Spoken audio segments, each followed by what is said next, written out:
Hi friends, ಎಲ್ಲರೂ ಹೇಗಿದ್ದೀರಿ? ಚೆನ್ನಾಗಿದ್ದೀರಿ ಅಲ್ವಾ? ಬನ್ನಿ ಫ್ರೆಂಡ್ಸ್, ನಾನು ಇವತ್ತು ನಿಮಗೊಂದು ನಾವು ಯಾವ ರೀತಿ ಹೋಳಿಗೆ ಸಾರು ಮಾಡ್ತೀವಿ ಅನ್ನೋದು ತೋರಿಸ್ತೀನಿ. ಈ ಹೋಳಿಗೆ ಸಾರಂತೂ ತುಂಬಾ ಚೆನ್ನಾಗಿರುತ್ತೆ ಫ್ರೆಂಡ್ಸ್. ಇದು ನಮ್ಮ ಮುತ್ತಜ್ಜಿ ಕಾಲದಿಂದನೂ ಇದೇ ಥರ ಮಾಡ್ಕೊಂಡು ಬಂದಿರೋದು. ನಮ್ಮ ಮುತ್ತಜ್ಜಿ ನಮ್ಮ ಅಜ್ಜಿಗೆ ಹೇಳ್ಕೊಟ್ಟಿದ್ದಾರೆ, ಅಜ್ಜಿ ಅಮ್ಮನಿಗೆ ಹೇಳ್ಕೊಟ್ಟಿದ್ದಾರೆ, ಅಮ್ಮ ನಮಗೆ ಹೇಳ್ಕೊಟ್ಟಿದ್ದಾರೆ. ಹೀಗಾಗಿ ಸಾಮಾನ್ಯವಾಗಿ ನಮ್ಮ ಮನೆಯಲ್ಲಿ ಇದೇ ಥರ ಹೋಳಿಗೆ ಸಾಂಬಾರು ಮಾಡೋದು. ಇದಕ್ಕೆ ಬೇಕಾಗಿರೋ ಇಂಗ್ರೀಡಿಯೆಂಟ್ಸ್ ಏನು ಅಂತಂದರೆ, ಮೊದಲಿಗೆ ನಾನಿಲ್ಲಿ ಇದರಲ್ಲಿ 1 ಕಪ್ಪು ಬೇಳೆ ತಗೊಂಡಿದ್ದೀನಿ, ಮತ್ತು ಒಂದು 10 ಬ್ಯಾಡಗಿ ಮೆಣಸಿನ್ಕಾಯಿ, ಒಂದು 10 ಖಾರದ ಮೆಣಸಿನ್ಕಾಯಿ ತಗೊಂಡಿದ್ದೀನಿ. ನಾನಿಲ್ಲಿ ಒಂದು 3 ಸ್ಪೂನ್ ಆಗುವಷ್ಟು ಜೀರಿಗೆ ತಗೊಂಡಿದ್ದೀನಿ. ಇದಕ್ಕೆ ಜೀರಿಗೆ ಮತ್ತು ಬೆಳ್ಳುಳ್ಳಿನೇ ಫ್ರೆಂಡ್ಸ್ ತುಂಬ ಇಂಪಾರ್ಟೆಂಟು. ಹಾಗಾಗಿ ನಾನು ಇದಕ್ಕೆ ಒಂದು 3 ಸ್ಪೂನ್ ಜೀರಿಗೆ ತಗೊಂಡಿದ್ದೀನಿ, ಒಂದು ಅರ್ಧ ಸ್ಪೂನ್ ಮೆಂತ್ಯ ತಗೊಂಡಿದ್ದೀನಿ, ಒಂದು 2 ದೊಡ್ಡ ಬೆಳ್ಳುಳ್ಳಿ ಇಟ್ಟಿದ್ದೀನಿ. ಇದಕ್ಕೆ ಒಂದು ಸ್ವಲ್ಪ ಅರಿಶಿನ ಮತ್ತು ಹಿಂಗು ಬೇಕಾಗುತ್ತೆ. ಆಮೇಲೆ ಒಂದು ಸ್ವಲ್ಪ ಹುಣಸೆಹಣ್ಣು ಇಟ್ಕೊಂಡಿದ್ದೀನಿ. ಆಮೇಲೆ ಕೊತ್ತಂಬರಿ ಸೊಪ್ಪು, ಒಂದು ಸ್ವಲ್ಪ ಕರಿಬೇವಿನ ಸೊಪ್ಪು ಇಷ್ಟಿದ್ದರೆ, ಮತ್ತು ರುಚಿಗೆ ತಕ್ಕಷ್ಟು ಉಪ್ಪು ಮತ್ತು ಒಗ್ಗರಣೆಗೆ ಎಣ್ಣೆ ಸಾಸಿವೆ ಇಷ್ಟಿದ್ದರೆ ಸಾಕು ಫ್ರೆಂಡ್ಸ್. ಈಗ ಮೊದಲಿಗೆ ನಾನು ಇವಾಗ ಇದು ಬೇಳೆ ಏನು ತೋರಿಸ್ತಾ ಇದ್ದೀನಲ್ಲ, ಈ ಬೇಳೆನ ಇವಾಗ ನಾವೊಂದು ಕುಕ್ಕರ್ಗೆ ಹಾಕಿ ಬೇಯಿಸ್ಕೊಳ್ಳೋಣ. ನೋಡಿ ಫ್ರೆಂಡ್ಸ್, ಈಗ ನಾನು ಸ್ಟವ್ ಹಚ್ಬಿಟ್ಟು ಕುಕ್ಕರ್ ಇಟ್ಟಿದ್ದೀನಿ.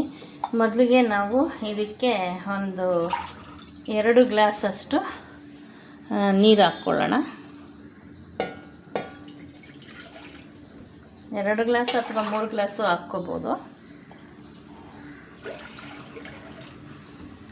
ನಾನೊಂದು 2.5 ಗ್ಲಾಸಷ್ಟು ಹಾಕ್ಕೊಂಡಿದ್ದೀನಿ, ಯಾಕೆಂದರೆ ಇದು ಕಟ್ಟು ಬಿಡಬೇಕಲ್ವಾ, ಅದಕ್ಕೋಸ್ಕರ.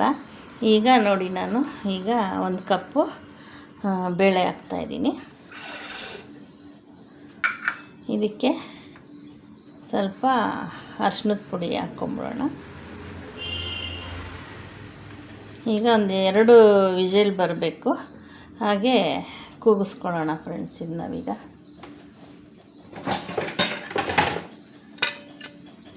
ತುಂಬ ಟೇಸ್ಟಿಯಾಗಿರುತ್ತೆ ಜೀರಿಗೆ ಬೆಳ್ಳುಳ್ಳಿ. ಸಾಮಾನ್ಯವಾಗಿ ಯುಗಾದಿ ಹಬ್ಬದ ದಿವಸ ಎಲ್ಲರೂ ಹೋಳಿಗೆ ಮಾಡ್ತಾರಲ್ಲ, ಆವಾಗ ಸಾಮಾನ್ಯವಾಗಿ ಎಲ್ಲರೂ ಮಾಡ್ತಾರೆ.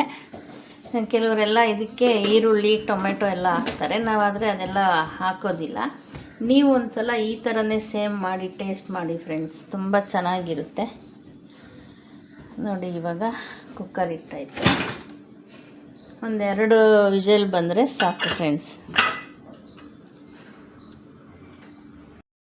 ನೋಡಿ ಫ್ರೆಂಡ್ಸ್, ಈಗ ಬೇಳೆ ಬೇಯಿಸೋದಕ್ಕೆ ಕುಕ್ಕರ್ ಇಟ್ಟಾಯಿತು.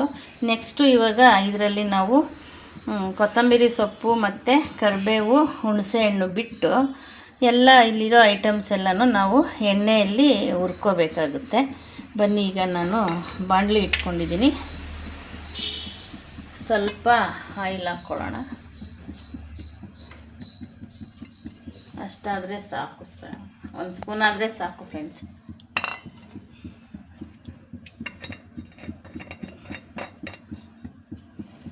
ಈಗ ನೋಡಿ, ನಾವು ಈಗ ಮೊದಲಿಗೆ ಮೆಂತ್ಯ ಹಾಕ್ಕೊಳ್ಳೋಣ. ಎಲ್ಲನೂ ಒಟ್ಟಿಗೆ ಹಾಕ್ಕೋಬೋದು.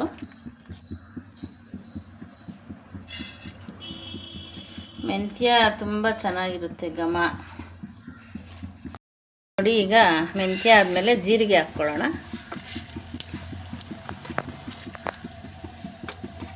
ಮತ್ತು ಇದಕ್ಕೇ ಬೆಳ್ಳುಳ್ಳಿನೂ ಹಾಕ್ಕೊಬಿಡೋಣ. ಬೆಳ್ಳುಳ್ಳಿ ಮತ್ತು ಮೆಣಸಿನ್ಕಾಯಿ ಎಲ್ಲ ಒಂದು ಒಟ್ಟಿಗೆ ಹಾಕ್ಕೊಂಡು ಚೆನ್ನಾಗಿ ಡ್ರೈ ರೋಸ್ಟ್ ಮಾಡ್ಕೊಳ್ಳೋಣ ಫ್ರೆಂಡ್ಸ್.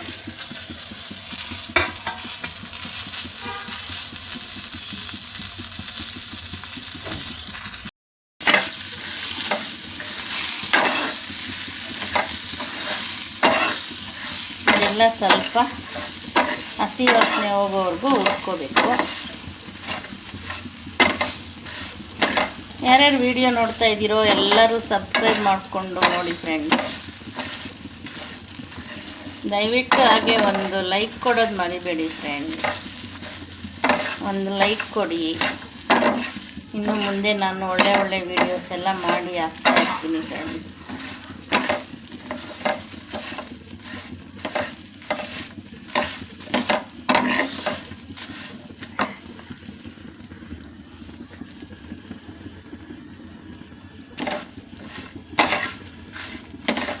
ನೋಡಿ ಫ್ರೆಂಡ್ಸ್, ಹುರಿತಾ ಇದ್ದರೆ ತುಂಬ ಘಮ ಘಮ ಅಂತ ಬರ್ತಾ ಇದೆ ಸ್ಮೆಲ್ಲು. ಜೀರಿಗೆ, ಬೆಳ್ಳುಳ್ಳಿ, ಮೆಂತ್ಯ,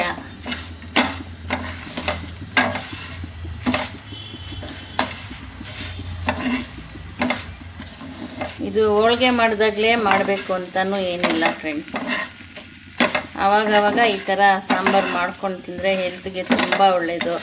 ಏಕೆಂದರೆ ಜೀರಿಗೆ ತುಂಬ ಯೂಸ್ ಮಾಡ್ತಿದ್ರೆ ತುಂಬ ಒಳ್ಳೆಯದು.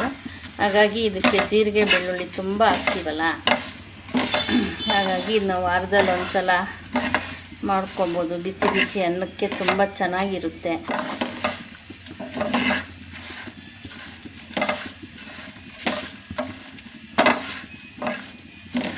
ಈ ಸಾಂಬಾರು 2-3 ದಿನ ಇಟ್ಕೊಂಡು ತಿನ್ಬೋದು ಫ್ರೆಂಡ್ಸ್, ತುಂಬ ಚೆನ್ನಾಗಿರುತ್ತೆ. ಮಾಡಿದ ದಿನಕ್ಕಿಂತ ಮಾಡಿದ ಮಾರನೇ ದಿನಕ್ಕೆ ಬಿಸಿ ಅನ್ನಕ್ಕೆ ತುಂಬ ಚೆನ್ನಾಗಿರುತ್ತೆ ಫ್ರೆಂಡ್ಸ್. ನೋಡಿ, ಇವಾಗ ಇದು ಆಗಿದೆ. ಇವಾಗ ಇದನ್ನೆಲ್ಲ ನಾವು ಮಿಕ್ಸಿಯಲ್ಲಿ ಹಾಕ್ಬಿಟ್ಟು ನುಣ್ಣಗೆ ರುಬ್ಕೊಳ್ಳೋಣ. ಈಗ ಇದು ಎಲ್ಲ ಮಿಕ್ಸಿಯಲ್ಲಿ ಹಾಕ್ಕೊಂಡಿದ್ದೀನಿ, ನಾವು ಹುರಿದಿದ್ದ ಮಸಾಲ ಎಲ್ಲ. ಇವಾಗ ಇದಕ್ಕೆ ನಾವು ಹುಣಸೆಹಣ್ಣು ಸೇರಿಸ್ಕೊಬಿಡೋಣ. ಹುಣಸೆಹಣ್ಣು ಹಾಕಿದ್ದೀನಿ. ಇವಾಗ ಇದಕ್ಕೆ ಒಂದು ಸೌಟಷ್ಟು ನೀರು ಹಾಕ್ಕೊಂಡು ಇದನ್ನು ನುಣ್ಣಗೆ ರುಬ್ಕೊಬಿಡೋಣ. ನೋಡಿ ಫ್ರೆಂಡ್ಸ್, ಇವಾಗ ಇದು ಬೇಳೆ ಬೇಯಿಸ್ಕೊಂಡಾಗಿದೆ. ಇದನ್ನು ಸೋದಿಸ್ಬಿಟ್ಟು ಇದು ವಾಟರೆಲ್ಲ ಕಟ್ಟೆಲ್ಲ ನೋಡಿ ಇದಕ್ಕೆ ಬಂದಿದೆ. ನೋಡಿ, ಕಟ್ಟು ತುಂಬ ಚೆನ್ನಾಗಿ ಬಿಟ್ಟಿದೆ. ಇವಾಗ ಈ ಕಟ್ಟೊಳಗಡೆ ನಾವು ಈ ಕೊತ್ತಂಬರಿ ಸೊಪ್ಪು ಮತ್ತು ಕರಿಬೇವು ಹಾಕಿ ಹಾಗಾಗಿನೆಲ್ಲ ನೀಟಾಗಿ ತೊಳೆದಿಟ್ಟಿದ್ದೆ ನಾನು. ಹಾಗಾಗಿ ಫುಲ್ಲು ಇದರಲ್ಲಿ ಹಾಕ್ಕೊಂಬಿಡ್ಬೇಕು. ಈ ಬಿಸಿ ಕಟ್ಟಲ್ಲೇ ಅದು ತುಂಬ ಚೆನ್ನಾಗಿ ಕರಿಬೇವಿಂದು ಮತ್ತು ಕೊತ್ತಂಬರಿ ಸೊಪ್ಪು ಘಮ ಬಿಡುತ್ತೆ ಫ್ರೆಂಡ್ಸ್. ಇವಾಗ ಇದ್ರಲ್ಲಿ ಚೆನ್ನಾಗಿ ನೆನಿಲಿ. ಇವಾಗ ನಾವು ಸಾಂಬಾರಿಗೆ ಒಗ್ಗರಣೆಗೆ ರೆಡಿ ಮಾಡ್ಕೊಳ್ಳೋಣ. ನೋಡಿ ಫ್ರೆಂಡ್ಸ್, ಈಗ ರುಬ್ಬಿರೋವಂಥ ಮಸಾಲೆ ಆಗಿದೆ. ಈಗ ನಾನು ಇಲ್ಲಿ ಒಗ್ಗರಣೆ ಮಾಡ್ಕೊತಾ ಇದ್ದೀನಿ. ಪಾತ್ರೆ ಇಟ್ಕೊಂಡಿದ್ದೀನಿ. ಈಗ ಇದಕ್ಕೆ ನಮಗೆ ಎಷ್ಟು ಬೇಕೋ ಅಷ್ಟು ಆಯಿಲ್ ಹಾಕ್ಕೋಬೋದು. ಒಗ್ಗರಣೆಗೆ ಮಾಮೂಲಿ ಸಾಂಬಾರಿಗಿಂತ ಒಂದು ಸ್ವಲ್ಪ ಜಾಸ್ತಿನೇ ಹಾಕಿದ್ರೆ ಚೆನ್ನಾಗಿರುತ್ತೆ. ಈಗ ಇದಕ್ಕೆ ಸ್ವಲ್ಪ ಸಾಸಿವೆ ಒಂದು ಸ್ವಲ್ಪನೂ ಜಾಸ್ತಿನೇ ಹಾಕಬೇಕು. ಹಾಗೆ ಒಂದು ಒಣಗಿದ ಮೆಣಸಿನ್ಕಾಯಿ ಹಾಕ್ಬೇಕು.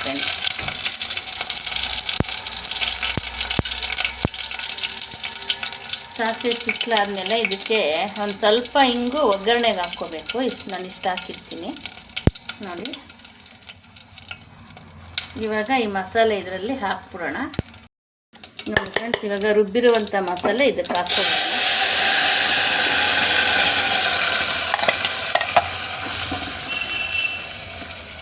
ಕರಿಬೇವು ಒಗ್ಗರಣೆಗೆ ಹಾಕಿಲ್ಲ ನಾನು, ಅಲ್ಲಿ ಕಟ್ಟಿಗೆ ಹಾಕಿಟ್ಟಿದ್ದೀನಿ ಫ್ರೆಂಡ್ಸ್.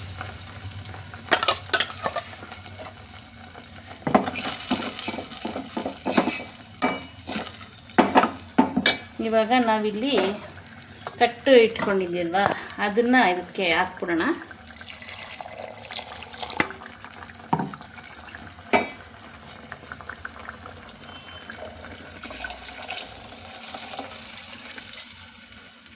ಇದು ಇದರಲ್ಲೇ ಇರಬೇಕು ಫ್ರೆಂಡ್ಸ್. ಸಾರು ಖಾಲಿ ಆಗೋವರೆಗೂ ಈ ಕೊತ್ತಂಬರಿ ಕರಿಬೇವು ಇದರಲ್ಲೇ ಇದ್ದರೆ ತುಂಬ ಚೆನ್ನಾಗಿ ಘಮ ಕೊಡ್ತಾ ಇರುತ್ತೆ ನೋಡಿ. ಇವಾಗ ನಾವು ಈಗ ಜಾರೆಲ್ಲ ತೊಳೆದ್ಬಿಟ್ಟು ಇನ್ನೂ ಒಂದು ಸ್ವಲ್ಪ ನೀರು ಹಾಕ್ಕೊಳ್ಳೋಣ.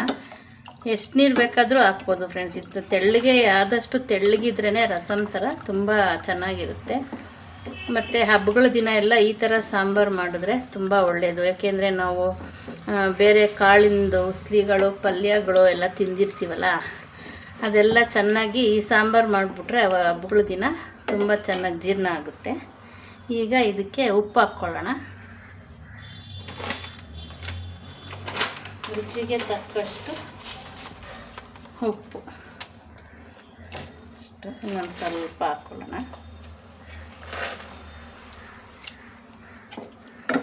ಇವಾಗ ಮಿಕ್ಸಿ ತೊಳೆದು ಈ ನೀರೆಲ್ಲ ಎಷ್ಟು ಬೇಕೋ ಅಷ್ಟು ನಾವು ಹಾಕ್ಕೊಂಡ್ಬಿಡೋಣ ಫ್ರೆಂಡ್ಸ್.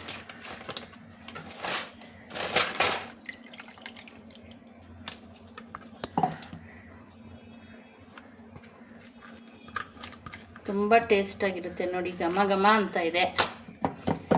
ಇನ್ನು ಈ ಸಾರೆಲ್ಲ ಕುದಿ ಬಂದಮೇಲೆ ಇನ್ನೂ ತುಂಬ ಘಮ ಘಮ ಅಂತ ಇರುತ್ತೆ. ಮತ್ತು ಇದೆಲ್ಲ ಈ ಥರ ಹಾಕಾದ್ಮೇಲೆ ಇದಕ್ಕೂ ಒಂದು ಸ್ವಲ್ಪ ಹಿಂಗೆ ಹಾಕ್ಕೋಬೇಕು, ಅದು ಇನ್ನೂ ತುಂಬ ಚೆನ್ನಾಗಿ ಟೇಸ್ಟ್ ಕೊಡುತ್ತೆ ಫ್ರೆಂಡ್ಸ್. ಇದಕ್ಕೆ ಸ್ವಲ್ಪ ಹಿಂಗು ಸಾರು ಕುದಿಬೇಕಾದ್ರೆ 2 ಸಲನೂ ಹಾಕಬೇಕು ಫ್ರೆಂಡ್ಸ್, ತುಂಬ ಚೆನ್ನಾಗಿರುತ್ತೆ. ಇದು ನಾವು ತಿಂದಿದ್ದು ಊಟ ಜೀರ್ಣ ಆಗದೆ ಇದ್ದಾಗ, ಹಬ್ಬದ ಅಡುಗೆ ಎಲ್ಲ ತಿಂದಾಗ ಈ ಸಾಂಬಾರು ಒಂದು ಗ್ಲಾಸ್ ಕುಡಿದ್ರೇನು ಆದಷ್ಟು ಬೇಗನೆ ಜೀರ್ಣ ಆಗುತ್ತೆ ಫ್ರೆಂಡ್ಸ್. ಇದು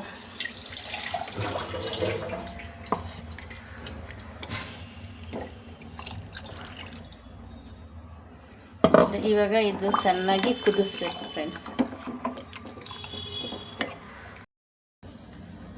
ಬನ್ನಿ ಫ್ರೆಂಡ್ಸ್, ಈಗ ಹೇಗಾಗಿದೆ ನೋಡೋಣ. ನೋಡಿ, ಸಾರು ತುಂಬ ಚೆನ್ನಾಗಿ ಕುದೀತಾ ಇದೆ, ಘಮ ಘಮ ಅಂತ ಇದೆ. ಒಂದು ಬೌಲ್ಗೆ ಸರ್ವ್ ಮಾಡ್ಕೊಳ್ಳೋಣ. ಜೀರಿಗೆ ಘಮ, ಮೆಂತ್ಯ ಘಮ, ಹಿಂಗಿನ ಘಮ ತುಂಬ ಚೆನ್ನಾಗಿ ಬರ್ತಾ ಇದೆ ಫ್ರೆಂಡ್ಸ್. ಇದು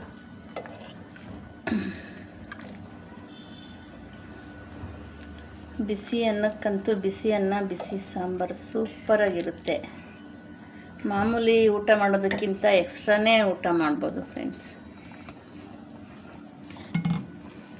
ಮತ್ತು ನೋಡಿ, ಇದು ಬೇಳೆ ಏನು ಮಾಡೋದು ಅಂತ ನಿಮಗೆ ಅನಿಸಿರ್ಬೋದು.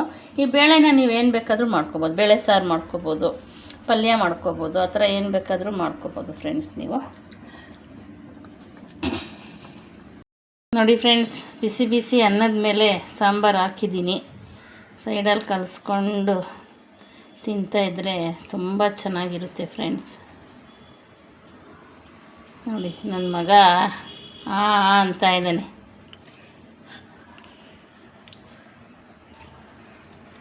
ತುಂಬ ಟೇಸ್ಟಿಯಾಗಿದೆ ಫ್ರೆಂಡ್ಸ್. ನೋಡಿ ಫ್ರೆಂಡ್ಸ್, ಈಗ ರೆಡಿಯಾಗಿದೆ. ತುಂಬ ಟೇಸ್ಟಿಯಾಗಿದೆ ಫ್ರೆಂಡ್ಸ್.